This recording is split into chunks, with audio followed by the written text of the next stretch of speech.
నేనేం చేయగలుగుతాను, నేను జస్ట్ నార్మల్ పర్సన్, నా కెపాసిటీ ఇంతే, నేను ఇంతే చేయగలను, నేను ఇంతే ఆలోచించగలను, నాకు ఇంతే వస్తుంది, నా లెవెల్ ఇంతవరకే అని నీ గురించి ఇలా ఎప్పుడు ఆలోచించకు.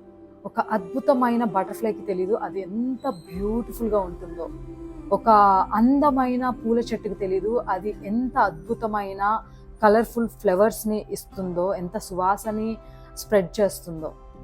ఒక అద్భుతమైన వృక్షానికి తెలీదు అది ఎంత గొప్ప ఫ్రూట్స్ని జనరేట్ చేసి ఎంతమంది ఆకలి తీరుస్తుందో. అలాగే నీ కేపబిలిటీ, నీ పాసిబిలిటీ, నీ స్ట్రెంగ్త్ అంతే నువ్వెలా అనుకుంటావు? నీకు తెలీదు నీ గురించి. నువ్వు అనుకునే దానికన్నా నువ్వు చాలా చాలా స్ట్రాంగెస్ట్ పర్సన్. రియల్ లైఫ్లో హీరోస్ ఉంటారు, వాళ్ళని బేస్ చేసుకునే సినిమాల్లో పెడతారు. ఆ real hero, real super woman నువ్వే. Believe in your self.